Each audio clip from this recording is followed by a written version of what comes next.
پاکستان کی نا سیاست میں ایک انٹرسٹنگ چیز کرنی چاہیے. جب بھی کوئی سیاستدان پرائم منسٹر بننے لگا ہو, وہ الیکشن جیت گیا ہو, اس کی پارٹی نے اس کو نامنیٹ کر دیا ہو پرائم منسٹر کے لیے, وہ سویرن ہونے لگا ہو, اس سے پہلے نا اس کا لائیو نیشنل ٹی وی پہ جیسے سپریم کورٹ کی ہمیں ویڈیوز دکھائی جاتی ہیں, اس کا پالیگراف ٹیسٹ ہونا چاہیے. اور اس میں نا جو ٹاپ 1000 کویسچنز آڈینس نے سبمٹ کیے ہیں ان کے جواب دینے چاہیے. تو میرا خیال ہے پاکستان میں کوئی سیاستدان بچے گا ہی نہیں. جب آپ پالیگراف ٹیسٹ کرتے ہیں, حالانکہ فیئرلی انیکوریٹ ٹیسٹ ہوتا ہے, لیکن کافی حد تک آپ کافی چیزیں اس میں سے اخذ کرتے ہیں, نکال سکتے ہیں. ایسا ہی کچھ پالیگراف ٹیسٹ پولیس کرنا چاہی تھی عمران خان صاحب کا, تو انہوں نے ریفیوز کر دیا. حالانکہ میرے خیال ہے کسی بھی سیاستدان سے آپ کہیں گے پاکستان کو پالیگراف ٹیسٹ کرے تو وہ ریفیوز ہی کر دے گا. خان صاحب نے سائٹ کی وجوہات کہ میں پولیس پہ ٹرسٹ نہیں کرتا اور میرے وکیل یہاں موجود نہیں ہیں, اور میں کہیں کہ اس چیز میں زیر تفتیش ہوں, تو میں کیوں کروں پالیگراف ٹیسٹ, ہم بعد میں کر لیں گے. لیکن یہ خبر پڑھ کے مجھے ایسی خیال آیا تھا کہ میری ڈریم سینیریو کیا ہو کہ ایسے کیا سوال پوچھوں اگر نواز شریف صاحب, عمران خان صاحب, زرداری صاحب پالیگراف ٹیسٹ پہ ہوں. میرا خیال ہے کہ ہر ایک کریکٹر سے ہم بہت سوالات پوچھ سکتے ہیں, ان کی ذاتی زندگی کے, ان کے پبلک لائف کے, ان کے خلاف جو کیسز ہیں, ایلیگیشنز ہیں, ان کے بارے میں, تو بہت ساری سچائیاں کھل جائیں گی. لیکن دنیا اتنی آسان نہیں ہے.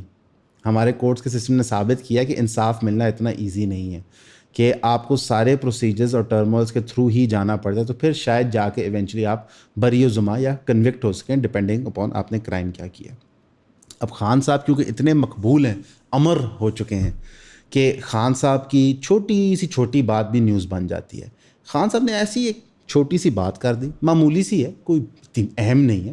انہوں نے کہا کہ میں نے اپنے پارٹی کے لوگوں کو ڈائریکٹ کیا تھا کہ جب میں اریسٹ ہوں تو آپ نے جا کے GHQ کے باہر اور کور کمانڈر ہاؤس کے باہر پروٹیسٹ کرنا ہے. ان کی اس چھوٹی سی ننھی منی سی بات نے پورے 9 مئی کا جو بیانیہ ہے جو PTI دے دی, اس کو ریورس کر دیا.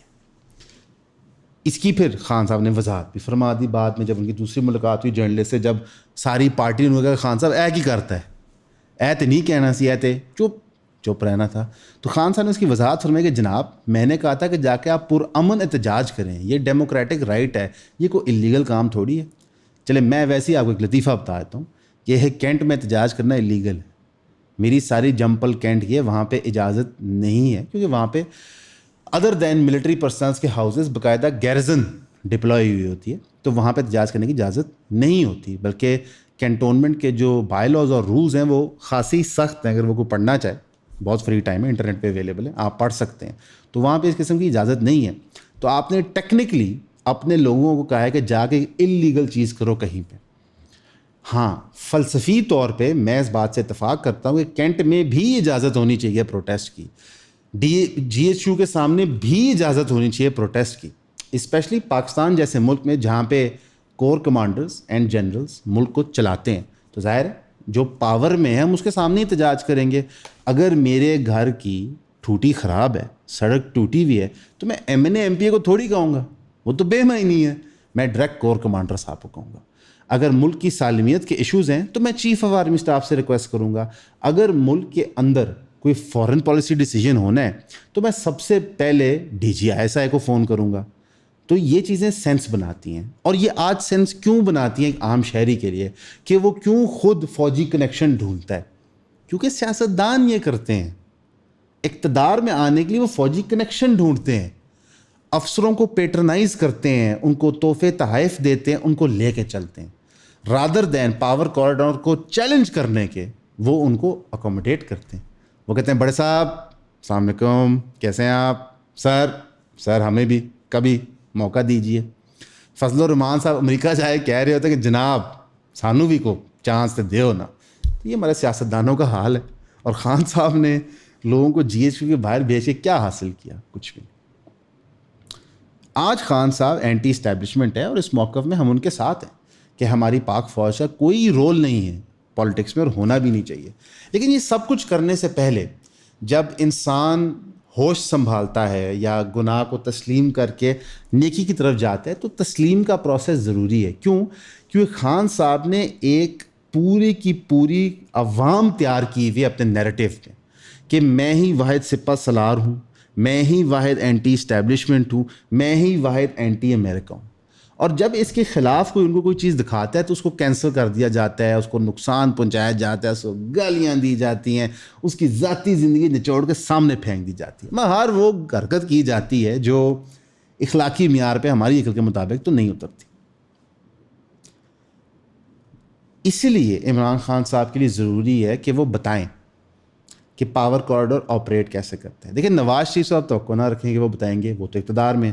زرداری صاحب سے توقع نہ رکھیں, وہ تو پریزیڈنٹ ہیں. تو جو اپوزیشن میں وہی سچ بتا دے گا. پاکستان کے پچھلے 15-16 سال میں پاکستان کے پولیٹیکل سسٹم کی جو ان پیکنگ ہے, جو اس کی سچائیاں بیان کرنا ہے, وہ اپوزیشن جماعتوں نے کی ہے. ٹھیک ہے, اس میں کچھ پرنسپل لوگ ایگزسٹ کرتے تھے, اس طرح محسن داوڑ ہو گیا, ہر سیاسی جماعت میں ایگزسٹ کرتے ہیں جو تھرو آؤٹ سیم نیریٹو دیتے رہے ہیں. پر جنرل مین اسٹریم میں پہلی دفعہ اینٹی اسٹیبلشمنٹ ہائبرڈ رجیم کی انڈرسٹینڈنگ نواز شریف نے دی تھی. اب اس کو بڑے پیمانے پہ عمران خان نے دی ہے. تو آپ کو یہ ایکسیپٹ بھی کرنا ہوگا کہ جب آپ یہ نیریٹو دیتے ہیں تو آپ اس نیریٹو کا کبھی نہ کبھی پارٹ رہ چکے ہوتے ہیں, اور اس میں کوئی شرم اور آڑ نہیں ہے کہ آپ نے شارٹ کٹ استعمال کیا. پوری قوم کرتی ہے. آج بھی آپ کسی بھی سرکاری ڈپارٹمنٹ میں چلے جائیں تو ایک لائن لگی ہوگی, تو سائڈ سے 3-4 بندے کھسک کے آگے جا رہے ہوں گے جن کو سیٹنگ ہوئی ہوگی. تو میں نے نہیں کبھی دیکھا کہ لوگوں نے کٹنا شروع کر دیا ہو یا برا بنا لیا ہو, بلکہ لوگ اس طرح دیکھ رہے ہوتے ہیں, اچھا کیڑے ملازم نے انہیں 1000 روپیہ دیتا ہے, جیب سے 1000 روپیہ نکال کے اس ملازم دیتے ہیں, وہ بھی لائن کٹ کر لیتے ہیں.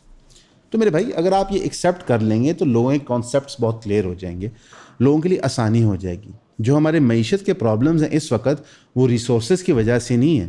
میں تو ایون یہ کہوں گا کہ وہ آئی پی پیز کی گھٹیا ترین پالیسیز کی وجہ سے نہیں ہے. اس کا نمبر 1 ریزن یہ کہ ملک میں استحکام پیدا نہیں ہوتا تھا, ملک کے اندر ٹھہراؤ نہیں آتا. خان صاحب نے نون لیگ کے دور میں جب 35 کے نعرے لگائے, جا کے جلسے جلوس کیے, تو نون لیگ کی اکانومی پھر بھی چلتی رہی, کیونکہ نون لیگ کی سرکار کو کوئی نہیں خطرہ تھا. آپ PDM 1 کو دیکھیں, ٹیکنوکریٹس کو دیکھیں بیچ میں, اور PDM 2 کو دیکھیں, ان کو پتہ ہی نہیں ہے ہماری سرکار چلنی ہے کہ نہیں. اس لیے وہ شارٹ ٹرم پالیسیز بناتے ہیں, لیپ ٹاپ بانٹ دو, بچیاں نو دودھ دے دیو, اے کر لو وہ کر لو. مطلب these are not long term growth policies, یہ شارٹ ٹرم فکسز ہوتے ہیں کہ دیوار میں چیپی ہے ٹیپ لا دو. دیوار میں اگر چیپی ہے, کوئی پرابلم ہے, تو کوئی دیکھنا پڑے گا نا کیا وجہ ہے. وہ وہی کر سکتے ہیں جو پراپرلی پاور میں آئے ہوں, یا پھر ان کو کہیں سے گارنٹی ہو کہ تمہیں کچھ نہیں ہوتا. اس وقت despite establishment, despite judiciary favouring, chief justice Qazi Faez favouring the current government, بہت مشکل ہے کرنٹ گورنمنٹ کے لیے بلیو کرنا کہ یار ہماری گورنمنٹ جائے گی نہیں. اس لیے تو اطاعت آرڈر صاحب سیکشن 6 کی بات کرتے ہیں, عمران خان, کاشف سوری, عارف الوی کے خلاف. ابھی شکر ہے آج کی کابینہ میٹنگ میں وہ ڈیسیجن جو ہے وہ پینڈ ہو گیا کہ اس میٹر پہ ہم بعد میں سوچیں گے, بات کریں. میرے خیال سے ایک بہت اسٹوپڈ ڈیسیجن ہے. سیاسی لوگوں پہ آرٹیکل 6 لگا کے آپ کل کو اپنی دروازہ کھولتے ہو. مثلا نیب کے مقدمات آرمی نے بنائے, جس میں سب سے پہلے نواز شریف صاحب کالی وردی پہن کے زرداری دور میں پیش ہوتے رہے, جس کی وجہ سے پرائم منسٹر کو جانا پڑا. پھر ان کے ساتھ ریٹرن پالیسی کی زرداری صاحب نے, پھر خان صاحب آ گئے, خان صاحب نے کہا جی دونوں نو تن دیو. تو یہ جو کیسوں کیسی کی ہم ایک اسٹوپیڈیٹی دیکھ رہے ہیں, تو یہ سیاست دانوں نے اپنے ایک دوسرے کے ساتھ کی ہے, صرف اس لیے کہ دے بلیوڈ جو فیتے والے تھے وہ ان کے ساتھ. دس از اے پرابلم. اس کے اندر جو ڈیمیج ہو رہا ہے وہ آہستہ آہستہ اس اسکیل پہ جا رہا ہے کہ وہ ریکوریبل شاید نہ ہو. تو آئی تھنک کہ جب کوئی بھی سیاسی بیان آتا ہے کسی پولیٹیکل لیڈر کا, تو ذرا تھوڑا سا اس کو سیریس نہ لیا کریں. جب وہ سیریس لیتے ہیں نا تو ہمیں دکھ ہوتا ہے. آپ اپنی انٹیلیجنس جو ایگزسٹ کرتی ہے پاکستان قوم میں, شعور ایگزسٹ کرتا ہے, اس کو ڈینائی کر رہے ہوتے ہیں. جو ایکچوئل خبر ہے جس پہ ہم سب کو فوکس کرنا چاہیے وہ یہ ہے کہ امریکہ نے فیصلہ کیا ہے کہ ہمیں $101 ملین یوز کرنے ہیں اپنے ساؤتھ ایسٹ ایشیا کے اسٹرینتھننگ فنڈ سے پاکستان کے اوپر, to strengthen democracy and fight against terrorism. مثلا اس سے بڑا جوک نہیں ہو سکتا. اور وجہ اس کی وہ کیا بتا رہے ہیں, to combat the rise of increase of Chinese investment in Pakistan. China نے $64 بلین پاکستان میں انویسٹ کیا ہے, اور $101 ملین بھیج کے آپ لگتا ہے ہم وفا بدل دیں گے. ویٹ, ہم نے تو اس سے تھوڑے میں وفا بیچ دی تھی. تو ابھی جو یہ امریکہ پوسچرنگ کر رہا ہے, یہ کلاسک ایمپائر کا طریقہ ہوتا ہے کہ پہلے آپ کے ملک میں فساد پھیلاؤ, پھر آپ کو چھوٹی سی یہ ٹافی بھیج دو کہ یار یہ ٹافی کھا لو, چس آئی چلو ٹھیک ہے, چلو بھول پال جاؤ, اسے پیچھے ہی کیتا ہے. پاکستان میں جو اس وقت ویپنائز ٹیررزم ہے اس کا بانی امریکہ ہے. یہ بچے کو پتہ ہے. وہ چاہے افغان مجاہدین کی ویپنائزیشن ہو ضیاء کے دور میں جو امریکہ نے کروائی، چاہے وار آن ٹیرر ہو مشرف کے دور میں جو امریکہ نے کروائی، وہ سب کچھ امریکہ کے کہنے پہ ہوا ہے. تو اگر پاکستان میں لیٹ سے ٹیررزم ایک لارج اسکیل پہ ہو رہی ہے، اس کو کمبیٹ کرنا ہے، تو بلینز آف ڈالرز ریکوائرڈ ہے. تو یہ بہت ہی کلاسک طریقہ ہے ایمپائرس کا کہ جی ساڑی چودھرویں قائم رہے، ساڑا مقصد بھی پورا ہو جائے تو لوگ ساڑی واہ واہ بھی کرے. اچھا یہ واہ واہ دیکھ کے نا گاندھی صاحب جیسے لوگ متاثر ہو جاتے ہیں، یہ کتنے دیالو ہیں، کتنے اچھے ہیں مالک، کہ چپیڑے بھی مارتے ہیں، خون بھی بہا دیتے ہیں. جب خون بہہ جاتا ہے تو پھر ہلکی سی پٹی لگائے کہتے ہیں کہ کچھ نہیں ہوتا. اتنا معصوم انسان ہوتا نہیں ہے. تو یہ جو بیوقوفانہ آئیڈیا ہے کہ کوئی بھی ایمپائر جو ہے وہ ایک نان وائلنٹ سافٹ ویئر میں ایڈ کرتا ہے، یہ ایڈیوٹک سوچ ہے. اور ایک اور سوچ ہم یہاں ایڈریس کرنا چاہیں گے آج جو بہت ایڈیوٹک ہے، کہ آپ کو ہر کوئی یہ بتاتا ہے کہ جناب آپ تو ہیں ہی کچھ نہیں، آپ کر ہی کچھ نہیں سکتے، آپ کی اوقات حیثیت ہے کچھ نہیں کرنے کی. بالکل ہمارے پاس جدید ترین جہاز نہیں ہے، جدید ترین ویپنری نہیں ہے، ہمارے پاس شاید نیوکلیر سبمرینز کی وہ کیپیبلٹی نہیں ہے جو اور ملکوں کے پاس ہو سکتی ہے.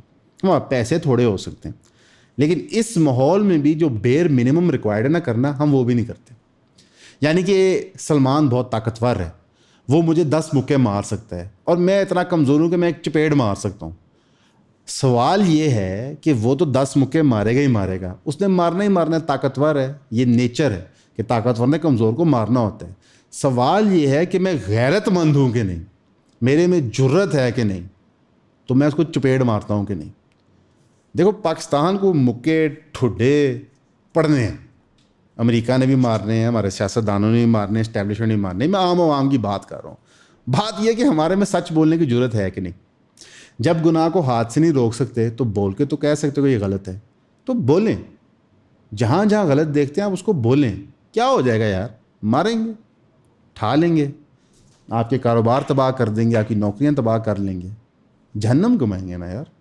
ہم دنیا میں آتے ہیں جنت کمانے، ہم سے راستے میں گناہ ہوتے ہیں، ہم ان کی توبہ کرتے ہیں، پھر گناہ کرتے ہیں، پھر توبہ کرتے ہیں.